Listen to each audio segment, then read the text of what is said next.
Let the Fulanese go back to the north where they come from. Do not allow them to establish ranch in your place. If you do, I give you 70 years, you will have emir of... Hello and what's up guys? In this video we are looking at a viral outburst that has shocked many Nigerians and Africans. An angry man in a video now spreading everywhere is warning loudly about what he calls ethnic cleansing and domination by the Fulani, and he is not holding back his words at all. He started by declaring, "I am not going to be politically correct today." Then he accused the Fulani in Nigeria of pushing an agenda of conquest. He said Africa must wake up because this is not just about Nigeria, but about the survival of different ethnic groups across the continent. Pointing directly to what happened in Benue State, he described it as a terrible act of ethnic cleansing.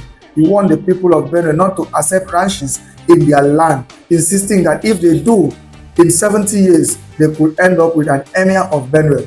According to him, history has shown that this is exactly how Fulani domination spread in the north, turning the Hausa into what is now called Hausa Fulani. The man didn't stop there. He linked the warning to past attempts like Ruga settlement under former President Buhari, which Nigerians strongly rejected. He even gave credit to Nnamdi Kanu for enlightening the people that Ruga was a subtle form of conquest. Now he claims the same thing is being repackaged as ranching. With clear anger in his voice, he called Nigerian cowards if they allowed this to happen again. He reminded everyone of what happened to Kwara, of how land was lost, and warned that history will repeat itself if people don't resist. He even urged citizens to learn self-defense, quoting the advice of Nigeria's Chief of Defense Staff, General Chris Musa, and also the DSS boss, who openly said Nigerians should not expect police or soldiers to protect everyone, but should mobilize to defend themselves.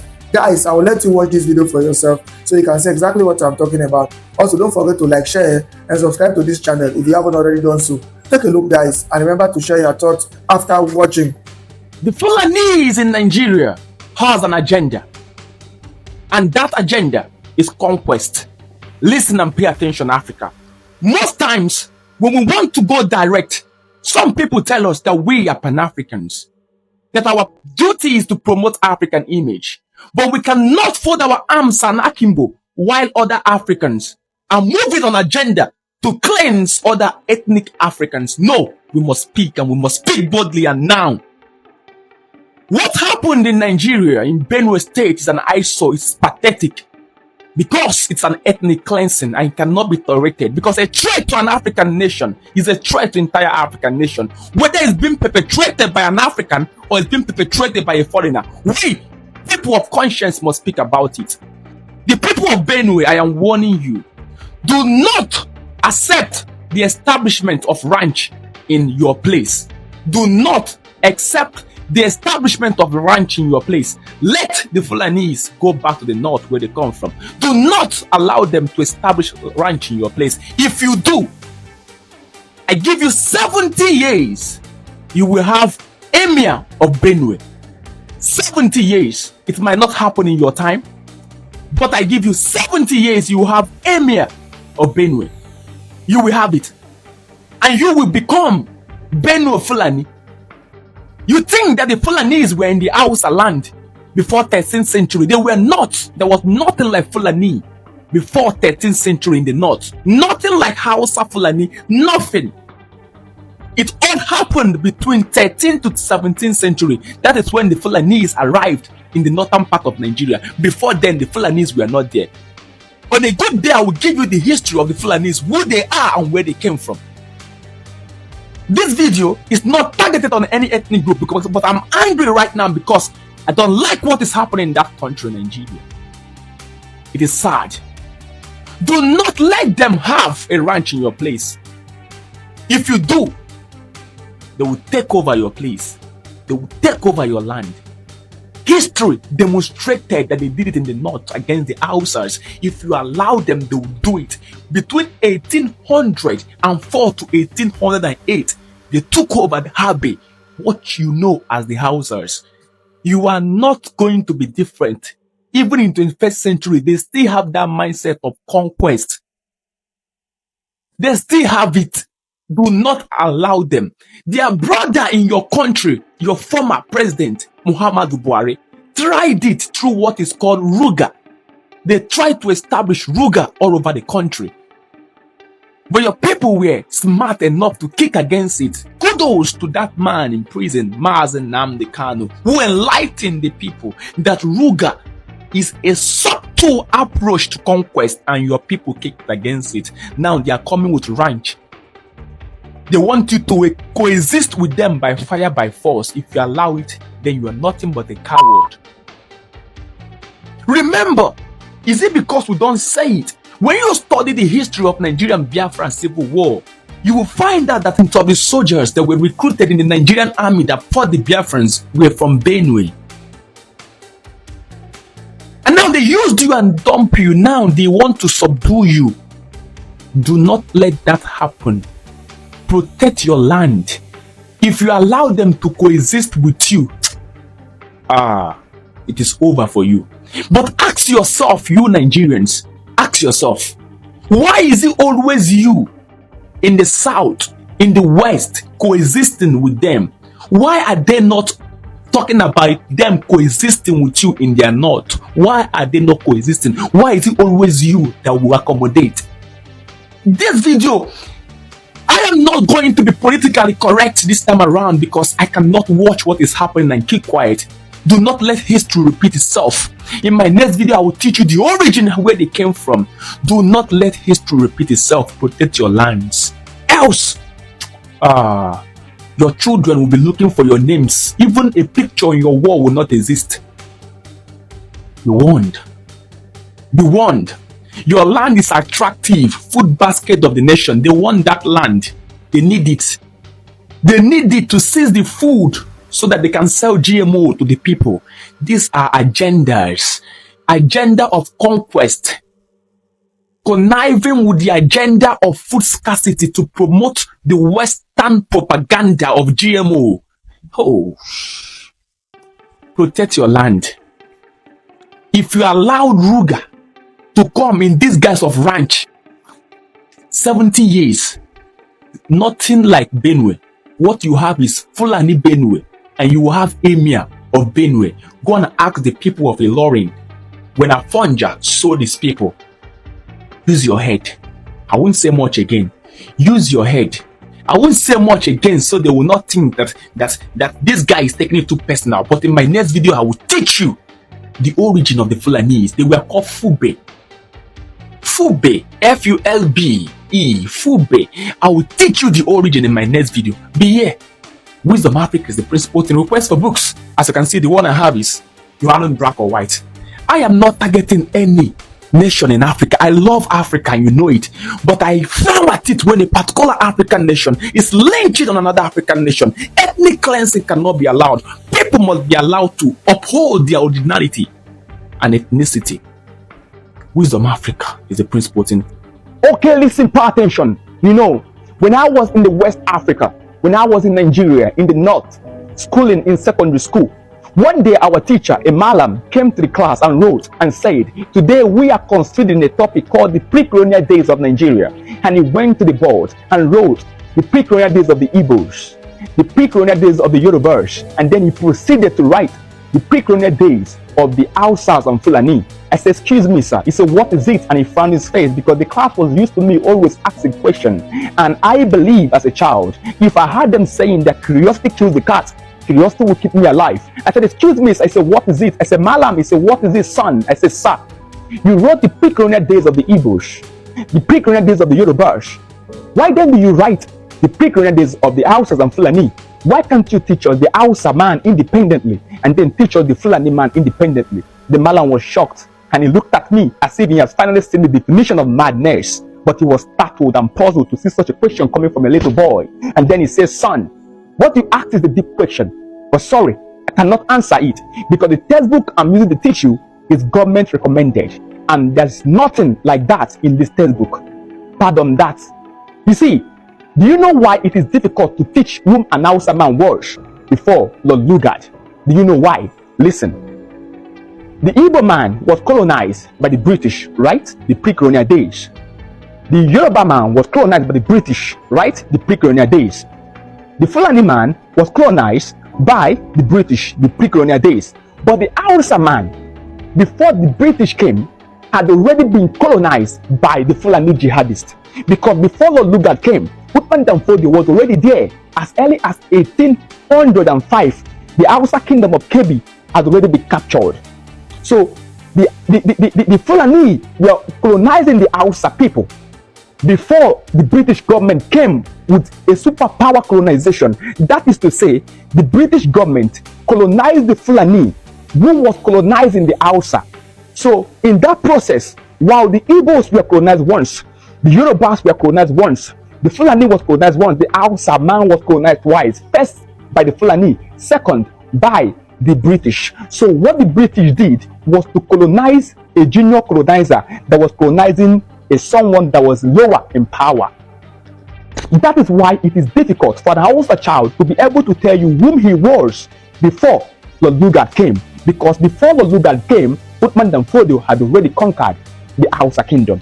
That is why the Hausa child is more likely to appreciate Uthman Danfodio than he will appreciate Queen Amina of Zaza, a great queen who ruled in the mid-16th century and died in 1610. That is why it is difficult for an Hausa child to tell you whom he was before then. You know, when you ask people, what is the name of an Hausa king? They will tell you it is Emir. Forgetting it is Sariki. Because the Fulani is being projected. The Fulani hegemony conquered them to be ahead of them. So there is need for us to teach the Hausa child who he was before the jihadists. You know, when we talk about Hausa being conquered, you know, before the Fulani came, it was called Habe. Before Habe was conquered, there is something that we fail to understand. These people were existing before the Fulani came. And they did not fold their arms and was eating tuwo shikafa when the Fulani was conquering them. They fought. The kingdom, Hausa kingdom of Kebbi, was conquered in 1805. Okay? Other kingdoms in the Hausa kingdom was fighting back, because the kingdom of Katsina was conquered in 1807. Immediately the kingdom of Katsina was conquered in 1807. Magajin Halidu committed suicide. He was the Hausa king in Katsina. He committed suicide. Magajin Halidu, he committed suicide. There is need for us to teach the Hausa child whom he actually was before jihad, so that he can know his heritage, so he can know his pride. We must teach them. If not, their own ignorance can affect the rest of the country. We must empower them with knowledge of whom they are, how unique they were, what they were called, the food they ate, the names they bear. Because most of the names you take to be an Hausa name are actually Islamic names. Yes, they are actually Islamic names. But the people are not aware of that. Before the Emirate, the Caliphate, the Sokoto Caliphate, the Gwandu Caliphate, what was there? What was there? Teach the Hausa child. Teach them the legend. Teach them the legend of Bagajiya. Teach them when they were. Teach them about Queen Amina of Zaza. Teach them about Magadin Haliru. Teach them these people.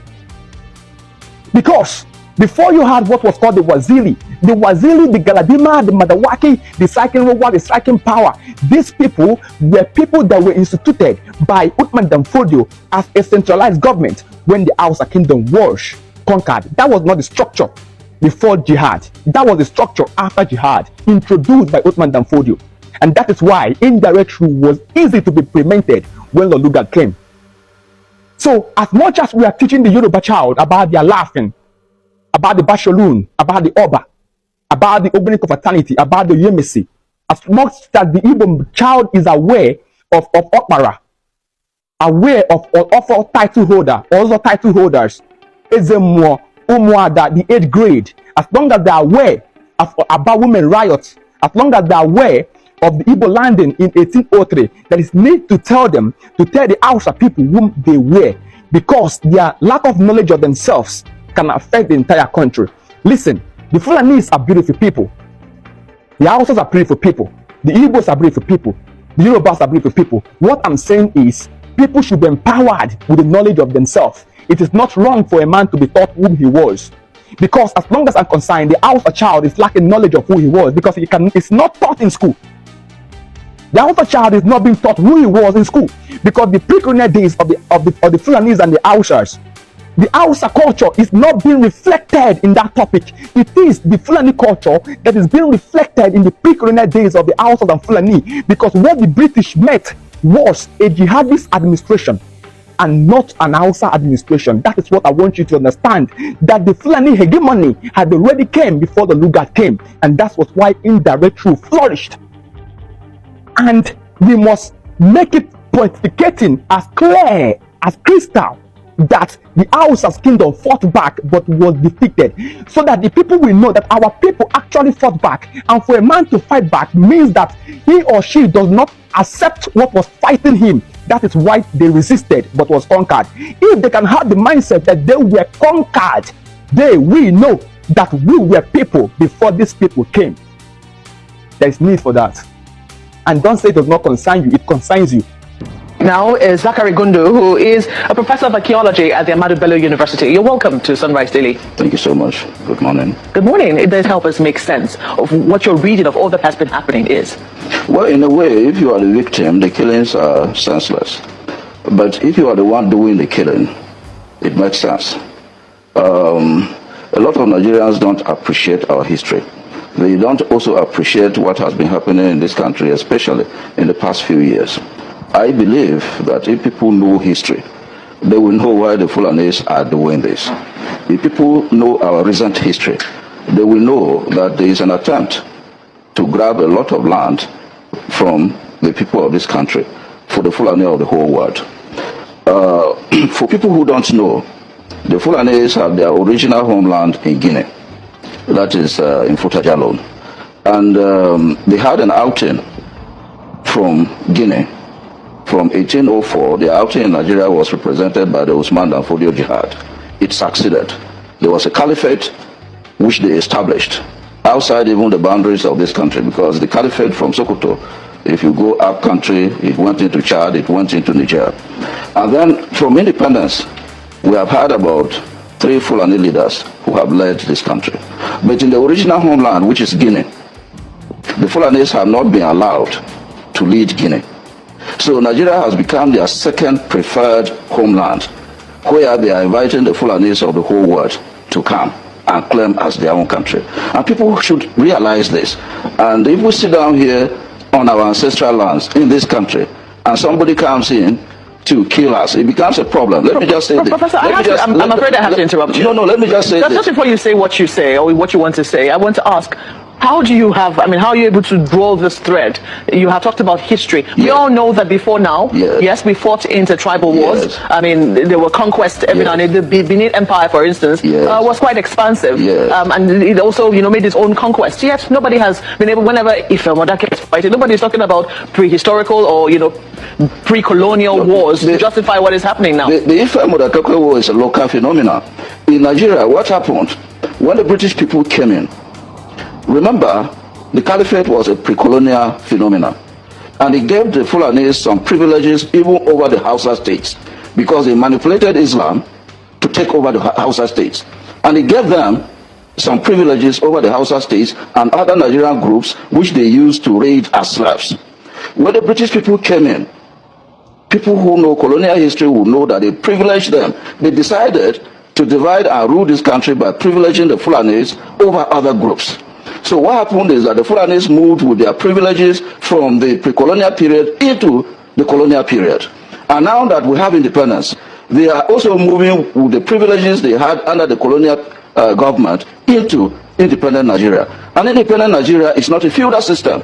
Independent Nigeria cannot allow a group of people to come into this country from all over West Africa and claim this as their own country. What happened during colonialism was that the states we have presently became fixated in terms of their boundaries. Well, my question is, how do you know that there is an invitation, as you put it, from local Fulanese or Nigerian Fulanese, as it were, to their counterparts and say Guinea? They have not hidden that. They have not hidden that. Remember, the governor of Kaduna State has admitted that he used state funds in Kaduna to pay Fulani people from outside the country from coming to attack us. Remember that the government is now belatedly saying that the people who are responsible for this are foreign mercenaries. Remember that the Inspector General of Police before this one and the Minister of Agriculture has argued consistently that the people attacking this country are not Nigerians. They are from outside. What this means is that if somebody comes from outside, he's coming at whose instance? Remember where Benue is. Professor, if you come from outside, if you come from outside, and you go right into Benue to attack it, where are you coming from? Just before you go on, I mean, there have been other, there have been other possible theories around this. They have talked about how there is an environmental crisis. The fact that even the Lake Chad is drying up, and right now there is a need. I mean, even the desert is encroaching. We're all aware of that, and that pasture that used to be available for cattle is no longer available. Population is exploding. The usual cattle routes are no longer available for cattle to go around as they used to, owing to this population explosion and development and civilization. All of this do not matter in the context of the crisis that we're currently seeing. No, all of them matter, but they are not as important as the point I'm making. Remember the so-called cattle routes. They are not today's invention. These are cattle routes which were established when the jihad succeeded and there was a Fulani, there was a Sokoto Caliphate. So the cattle routes then were established for the Fulani of the whole West African sub-region to come in and out of the country. Is it just Nigeria that these routes were established? No, it's not just Nigeria, but try to remember what I'm trying to say. In Nigeria, which has become the second preferred homeland of the Fulani. Remember when Hausa was supporting Fulani? We are Hausa Fulani, we are Hausa Fulani. Where are the Hausa people today? I ask you. Where are those Hausa people today? Do you see them anymore? Those saying we are Hausa Fulani, we are Hausa Fulani. Do you see them again today? Do you see them? I'm asking you. No, because Fulani have completely overwhelmed them. It's called emasculation. Completely emasculated them. Is there any Hausa governor today? Is there any Hausa emir? Is there land though? Katsina is the Hausa land. Kanu is Hausa land. Sokoto is Hausa land. The Hausa people own it, indigenous to those areas. I'm asking you this question. Is there any Hausa man who's an emir in the north? The answer is no. If you don't rise up now to break, I'm not even asking people to break this, you demand for what rightfully belongs to you, your freedom. The freedom to decide. The freedom to write a constitution if you prefer. The freedom to live with whoever you want to live with. That is what we're asking for. But most people misunderstood what we are saying, and today almost everything we have said about the zoo has come to pass.